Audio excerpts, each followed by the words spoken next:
Hello दोस्तों, जैसा कि आप जानते हैं पिछली वीडियो में हमने स्टार्ट किया था पीडी मैथ का चैप्टर फर्स्ट।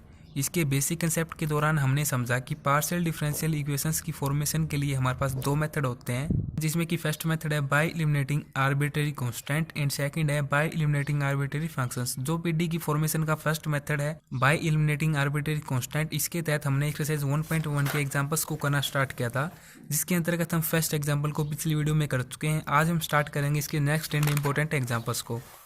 तो देखिए सेकंड एग्जाम्पल आता है form the partial differential equation by eliminating h and k from the equation. ये गिवन इक्वेशन दी गई है। सबसे पहले इसको नोट डाउन करते हैं। एक्स माइनस एच का square plus y minus k का square plus Z square equal to lambda square. तो इस गिवन इक्वेशन को इक्वेशन फर्स्ट लेट कर लेते हैं। यहाँ पर x एंड y हमारे पास दो इंडिपेंडेंट वेरिएबल हैं। इन्हीं के रिस्पेक्ट में पार्शियली डिफरेंशिएशन करके h एंड k को जो आर्बिट्रेरी कांस्टेंट है इस इक्वेशन में से एलिमिनेट करके एक पीडी की फॉर्मेशन करेंगे।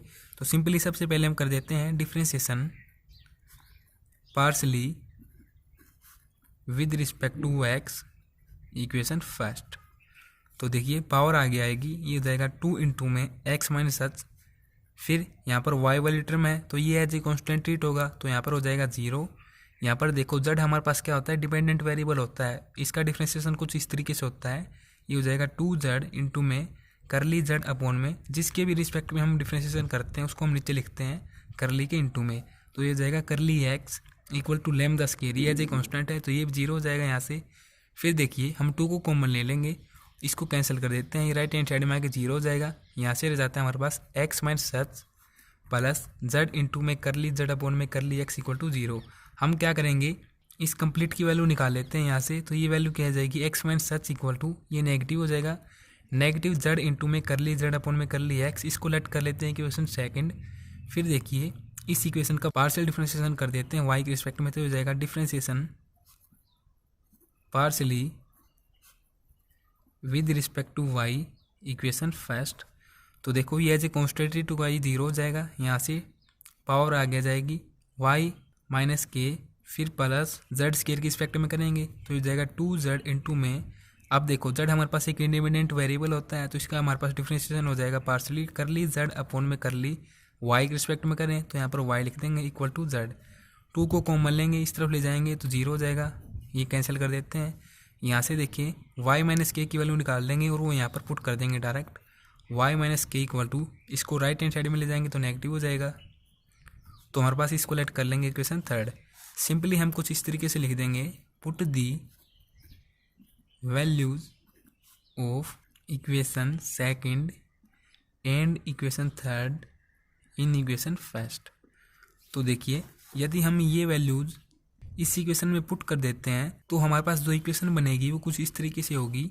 देखो इस कंप्लीट का स्केयर है ना, तो यहाँ पर हम इसकी ये वैल्यू पुट करेंगे तो इसका स्केयर होगा, तो क्या होगा z का स्केयर इंटू में करली z अपॉन में करली x का स्केयर, फिर प्लस इसकी जगह हम ये वैल्यू पुट करेंगे यहाँ पर तो ये जाएगा z का स्केयर इंटू में करली z अपॉन में करली y का स्केयर, फिर इसमें गिवन है z स्केयर तो plus z square equal to lambda square. तो ये हमारे पास required partial differential equation form हो चुकी है, जिसमें कि कहीं पर भी h एंड k हमारे पास आर्बिट्रेरी कांस्टेंट मौजूद नहीं है। अब हम करते हैं नेक्स्ट एग्जाम्पल नंबर 3, जो कि इम्पोर्टेंट है एंड बहुत ही आसान है। तो देखिए इसकी इक्वेशन कुछ इस तरीके से given equation x square upon में a square plus y square upon में b square plus Z square upon में सी स्केयर इक्वल टू 1। अब देखिए हमारे पास जो x है एंड y है ये तो हमारे पास दो इंडिपेंडेंट वेरिएबल हैं, z हमारे पास डिपेंडेंट वेरिएबल है एंड अपॉन में a b c ये हमारे पास आर्बिट्रेरी कांस्टेंट है। तो सिंपली हमें इन आर्बिट्रेरी कांस्टेंट को यहाँ से रिमूव करना है और एक पार्शियल डिफरेंशियल इक्वेशन की फॉर्मेशन करनी है। तो सिंपली देखिए हम क्या करेंगे, x एंड y के रिस्पेक्ट में यहाँ पर पार्शियली डिफरेंशिएशन हम करेंगे। इस इक्वेशन को फर्स्ट लेट कर लेते हैं इक्वेशन फर्स्ट। तो सबसे पहले करते हैं x के रिस्पेक्ट में partially differentiation equation first with respect to x। तो देखेंगे क्या हो जाएगी 2x अपॉन में a स्क्वायर, फिर प्लस ये एज ए कॉन्स्टेंट ट्रीट होगा, ये 0 हो जाएगा। यहाँ से देखो z हमारे पास एक डिपेंडेंट वेरिएबल है, इसका डिफरेंशिएशन हो जाएगा हमारे पास 2z इंटू में करली z अपॉन में करली x के रिस्पेक्ट में करें तो यहाँ पर x आएगा, फिर अपॉन में यहाँ पर सी स्क्वायर है इक्वल टू 0। फिर यहाँ से आप देखें 2 से 2 को कैंसिल कर देते हैं, कॉमन लेके कैंसिल ही हो जाएगा, इस तरफ आएगा तो और इन दोनों का हम एलसीएम ले लेंगे तो ये हो जाएगा ए स्क्वायर इंटू में सी स्क्वायर, यहाँ पर सी स्क्वायर से मल्टीप्लाई हो जाएगी एंड यहाँ पर ए स्क्वायर से हो जाएगी। ए स्क्वायर इंटू में जेड इंटू में करली जेड अपॉन में करली एक्स इक्वल टू 0। ये हमारे पास क्या आएगा, राइट हैंड साइड में आएगा तो 0 हो जाएगा। यहाँ से रह जाता है हमारे पास सी स्क्वायर एक्स प्लस ए स्क्वायर जेड इंटू में करली जेड अपॉन में करली एक्स इक्वल टू 0। इस इक्वेशन को हम लेट कर लेते हैं इक्वेशन सेकंड। अब हम अगेन इक्वेशन फर्स्ट का पार्शियल डिफरेंशिएशन करेंगे, एक बार with respect to y, partially differentiation equation first with respect to y. तो ये हमारे पास आ जाएगा, देखो ये तो 0 हो जाएगा, यहाँ से 2y अपॉन में B square plus 2z upon में सी स्क्वायर इंटू में करली z अपॉन में करली y के रिस्पेक्ट में करें तो y आएगा इक्वल टू 0। एलसीएम ले लेंगे उसी तरीके से, 2 से 2 को कैंसिल कर देते हैं, कॉमन लेके 0 हो जाएगा, राइट हैंड साइड में लेके आएंगे तो यहाँ से हो जाएगा सी स्क्वायर इंटू में y फिर प्लस बी स्क्वायर इंटू में z करली z अपॉन में करली y इक्वल टू 0। इस तरीके से हमारे पास ये आ जाएगी इक्वेशन थर्ड। अब देखिए इन दोनों इक्वेशंस में से कोई भी वैल्यू निकालकर हम इक्वेशन फर्स्ट में पुट नहीं कर सकते, जिससे कि हमारे पास पार्शियली डिफरेंशिएशन इक्वेशन की फॉर्मेशन हो। जैसे कि यहाँ से हम चेक करते हैं, यदि सी स्क्वायर की वैल्यू अगर हम निकालते हैं तो वो वैल्यू क्या आएगी, इसको हम राइट हैंड साइड में लेके आएंगे तो नेगेटिव हो जाएगा, नेगेटिव ए स्क्वायर इंटू में जेड करली जेड अपॉन में एक्स।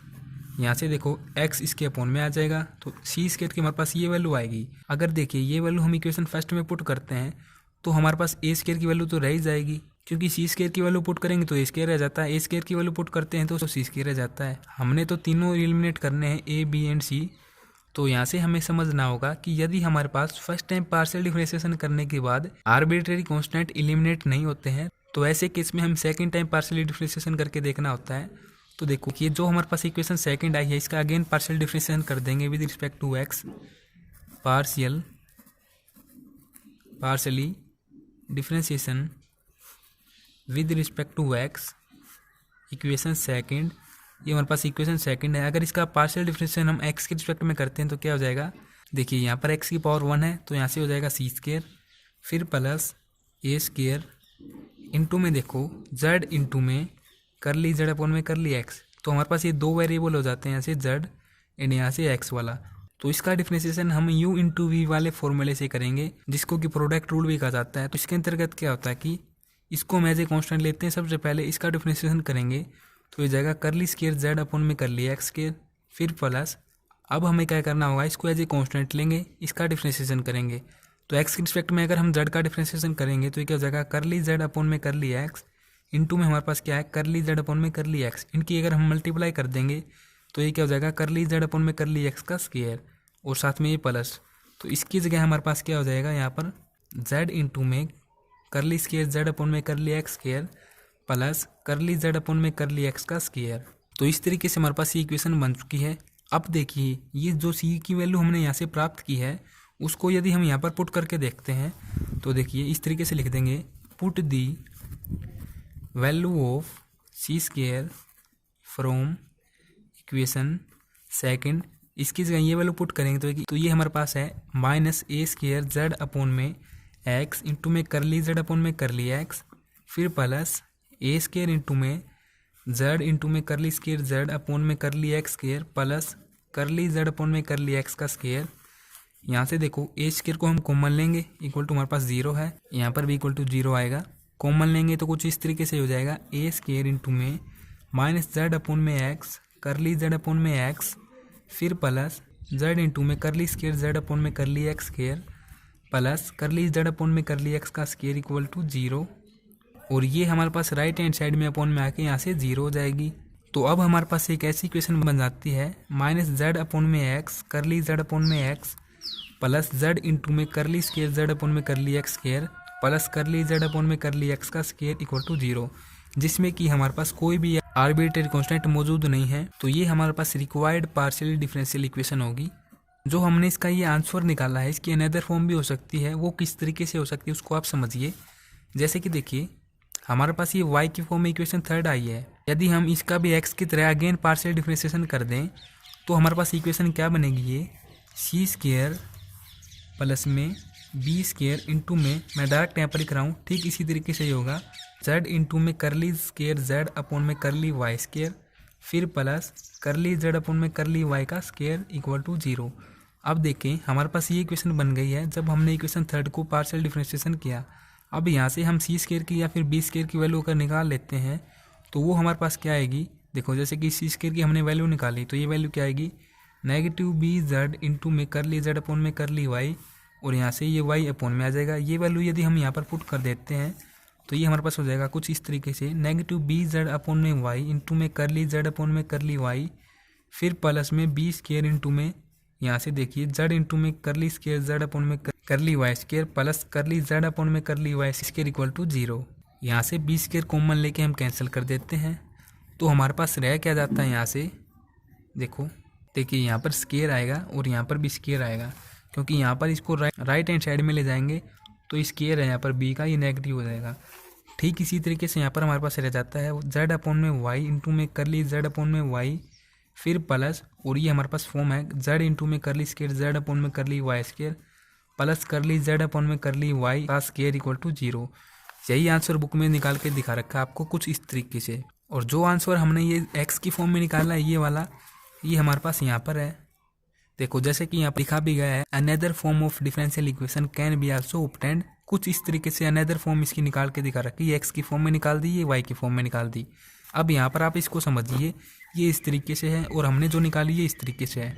इसने यहाँ पर क्या किया गया है, यहाँ पर जो एक्स है ना हमारे पास, इसका एलसीएम ले लिया तो एक्स तो यहाँ से रिमूव हो जाएगा क्योंकि राइट हैंड साइड में 0 हो जाएगा, ये यहाँ पर एक्स हो जाएगा और यहाँ पर एक्स हो जाएगा। फिर इसने क्या किया कि इसको ऑर्डर वाइज लिख दिया, इसको तो सबसे पहले लिख दिया, फिर इसको लिख दिया एंड लास्ट वन इसको लिख दिया, कुछ इस तरीके से। तो आपको कभी भी किसी भी पीडी के क्वेश्चन को रटना नहीं है, बिल्कुल आप किसी भी तरीके से उसका आंसर लिख सकते हो। जैसा कि आपको पता है कि पीडी मैथ में हमारे पास एक ही क्वेश्चन पर हम 3 से 4 मेथड अप्लाई करके उसको सोल्व कर सकते हैं। तो ये आवश्यक नहीं कि जो बुक में दिया गया हो हम उसी तरीके से करें, हम अपने तरीके से कर सकते हैं यदि हमें इस क्वेश्चन को करने का मेथड पता है तो। अब नेक्स्ट क्वेश्चन करते हैं, बिल्कुल इसी तरीके से है वो भी, उसको आप बुक में से भी समझ सकते हैं। देखिए, find the differential equation by eliminating the arbitrary constant z equal to a into में e की power minus lambda square t, फिर इंटू में है कोस लैम्डा x। तो ये हमारे पास गिवन इक्वेशन है और इस गिवन इक्वेशन में जो a है और जो लैम्डा है ये हमारे पास 2 आर्बिट्रेरी कांस्टेंट है, इन्हीं को हमें एलिमिनेट करके एक पार्शियल डिफरेंशियल इक्वेशन की फॉर्मेशन करनी है। तो सिंपली देखिए, इसको यदि हम इक्वेशन फर्स्ट लेट कर लेते हैं तो देखिए आपको कभी भी कंफ्यूज इस तरीके से नहीं होना है कि किसके रिस्पेक्ट में आपको पार्शियल डिफरेंशिएशन करना है। जैसा कि हमने बेसिक कंसेप्ट में समझा था कि z हमारे पास एक डिपेंडेंट वेरिएबल होता है, x हमारे पास एक इंडिपेंडेंट वेरिएबल होता है और यहाँ पर t दिया गया है तो ये भी हमारे पास एक इंडिपेंडेंट वेरिएबल है। तो यहाँ से हमें याद रखना है कि हम जब भी डिफरेंशिएशन करते हैं पार्शियली तो हम इंडिपेंडेंट वेरिएबल के रिस्पेक्ट में करते हैं। तो यहाँ पर t एंड x के रिस्पेक्ट में हम पार्शियली डिफरेंशिएशन करेंगे। सबसे पहले इक्वेशन फर्स्ट इसको लेट करके हम पार्शियली डिफरेंशिएशन कर देंगे विद रिस्पेक्ट टू x।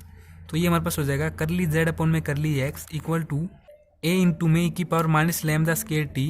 देखो यहाँ पर क्या है, कोस लैम्डा x, और हम यहाँ पर x के रिस्पेक्ट में पार्शियली डिफरेंशिएशन कर रहे हैं तो ये कोस लैम्डा x हमारे पास इसका डिफरेंशिएशन होने के उपरांत कुछ इस तरीके से हो जाएगा नेगेटिव साइन लैम्डा x। और जैसा कि आपको पता है कि ये हमारे पास आगे आ जाता है तो लैम्डा हम आगे ले लेंगे, पीछे लिख रखा है, कोई दिक्कत वाली बात नहीं इससे। इसको सिंपली हम लेट कर लेंगे इक्वेशन नंबर सेकंड। फिर हम क्या करते हैं, पार्शियली डिफरेंशिएशन करते हैं विद रिस्पेक्ट टू t। तो ये क्या आ जाएगा, कर ली z अपॉन में कर ली t इक्वल टू, देखो t यहाँ पर है और इसका कोएफिशिएंट है माइनस लैम्डा स्क्वायर। तो जो इसका कोएफिशिएंट है वो आगे आ जाएगा जब हम इसके रिस्पेक्ट में डिफरेंशिएशन करेंगे। तो ये हो जाएगा नेगेटिव लैम्डा स्क्वायर, इसने यहाँ पर लिख रखा है, बाकी सब कुछ सेम है। इसको हम लेट कर लेंगे सिंपली इक्वेशन नंबर थर्ड। देखो इन दोनों इक्वेशन से हमारे पास ऐसी कोई भी वैल्यू निकल के नहीं आ रही है, या फिर इनको हम डिवाइड करें मल्टीप्लाई करें तो भी हम a एंड लैम्डा को दोनों को एलिमिनेट नहीं कर पाएंगे। तो इस केस में हम क्या करते हैं, पार्शियली डिफरेंशिएशन अगेन करते हैं। तो जो हमारे पास इक्वेशन सेकंड है जिसमें हमने x के रिस्पेक्ट में पार्शियल डिफरेंशिएशन किया था, इसका अगेन पार्शियली डिफरेंशिएशन करेंगे। तो partially differentiation equation second with respect to x, तो ये क्या हो जाएगा, करली स्क्वायर z अपॉन में करली x के इक्वल टू, यहाँ से देखो माइनस साइन लैम्डा x है, इसका डिफरेंशिएशन क्या हो जाएगा, नेगेटिव कोस लैम्डा x, और लैम्डा बाहर आएगा तो ये हो जाएगा लैम्डा और लैम्डा स्क्वायर में। तो इस तरीके से हो जाएगा नेगेटिव a इंटू में e की power minus lambda square t into में lambda square cos lambda x। तो देखो ये जो हमारे पास इक्वेशन है एंड जो ये हमारे पास इक्वेशन है दोनों सेम है। इसको हम लेट कर लेंगे इक्वेशन फोर्थ। इन दोनों इक्वेशंस को हम कंपेयर कर देंगे फ्रॉम थर्ड एंड फोर्थ।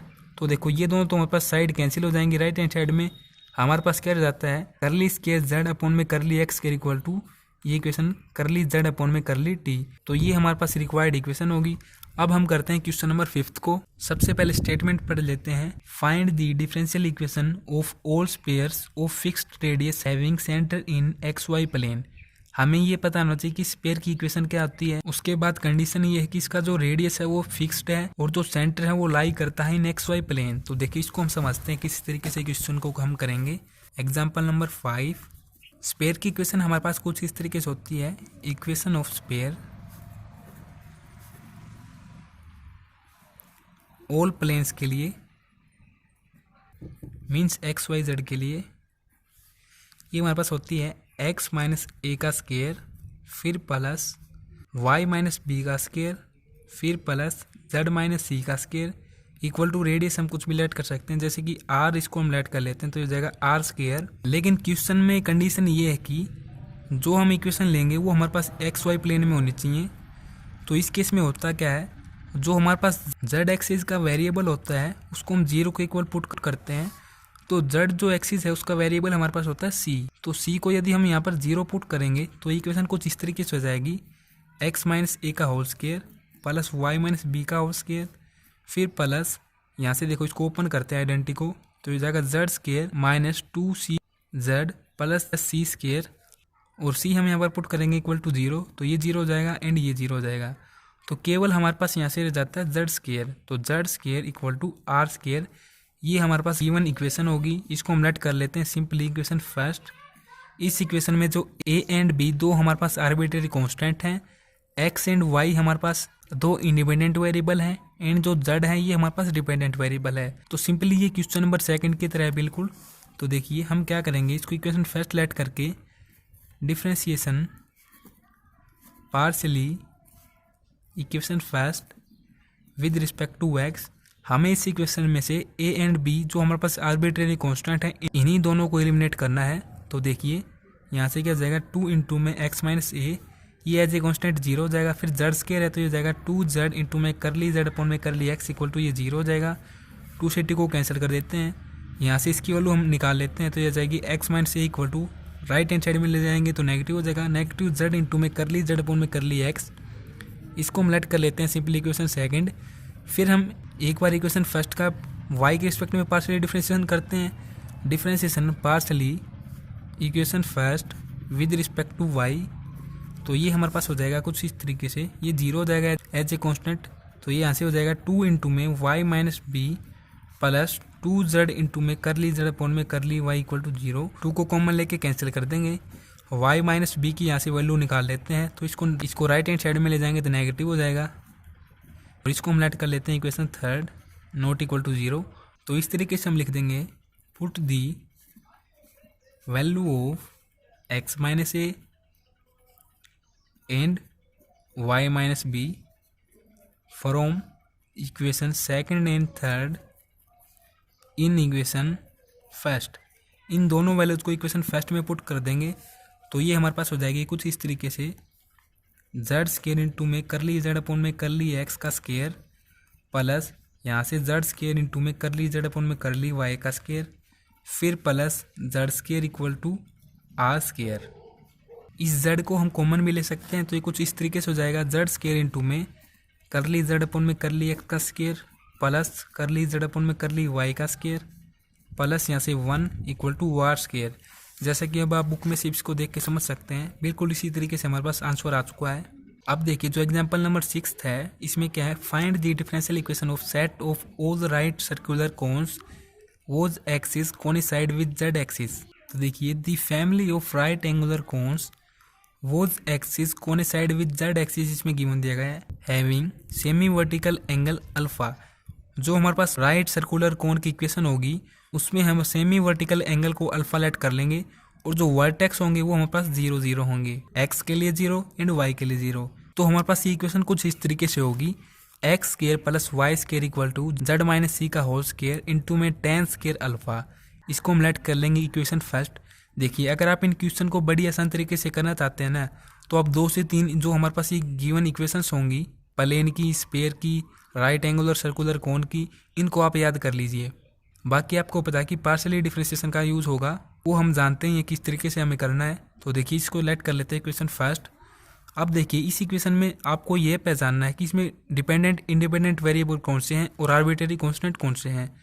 तो यहाँ पर एक्स एंड जो वाई है ये हमारे पास दो इंडिपेंडेंट वेरिएबल हैं, जेड हमारे पास डिपेंडेंट वेरिएबल है। अब जो हमारे पास यहाँ पर रह जाते हैं सी एंड अल्फ़ा, ये हमारे पास क्या होंगे, आर्बिट्रेरी कांस्टेंट। जैसे कि यहाँ पर लिखा भी गया है वे है c and alpha are arbitrary constant, इन्हीं को हमें यहाँ से रिमूव करना है। तो देखिए differentiating equation first partially with respect to x and इसी के साथ हम करेंगे विद रिस्पेक्ट टू वाई। तो जब हम एक्स रिस्पेक्ट में करेंगे तो ये हो जाएगा 2x, ये एज ए कॉन्स्टेंट 0। यहाँ से देखिए ये जेड इंडिपेंडेंट वेरिएबल है, इसका भी डिफ्रेंशिएशन होगा तो कुछ इस तरीके से हो जाएगा 2 इंटू में जेड माइनस सी, फिर इंटू में करली जेड अपॉन में करली एक्स, जिसके रिस्पेक्ट में हम करते हैं उसको इस तरीके से लिख देते हैं एक्स की फॉर्म में, इंटू में टेन स्क्वायर अल्फा, इसको हम लेट कर लेंगे इक्वेशन सेकंड।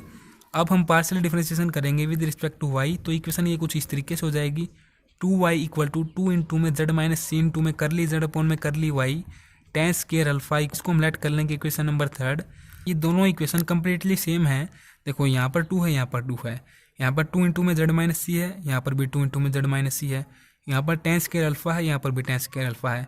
हम क्या कर देंगे, बोथ को डिवाइड कर देंगे एक दूसरे से, इस तरीके से लिख देंगे dividing equation second by equation first we get x upon में वाई इक्वल टू, तो केवल हमारे पास ये जाते हैं करली जेड अपॉन में करली एक्स अपॉन में करली जेड अपॉन में करली वाई। सिंपली यहाँ से हम क्रॉस मल्टीप्लाई कर देंगे तो हमारे पास जो रिक्वायर्ड इक्वेशन होगी वो कुछ इस फॉर्म में हो जाएगी, एक्स इंटू में करली जेड अपॉन में curly y equal to y into में करली जेड अपॉन में करली एक्स। तो ये हमारे पास इंपॉर्टेंट एग्जाम्पल्स थे। अब जो एग्जाम्पल 7th एंड जो एग्जाम्पल 8th रह जाता है ये बिल्कुल आसान है, ये मैं मानता हूँ आप अपने आप से ट्राई करके कर सकते हैं बड़ी आसानी के साथ। तो आपको बताना चाहूँगा कि नेक्स्ट वीडियो में हम करेंगे एक्सरसाइज 1.1 के क्वेश्चंस। एक्सरसाइज को हम कंप्लीट ही करेंगे 1 by 1 क्वेश्चंस के साथ। तो वीडियो को देखने के लिए आपका धन्यवाद।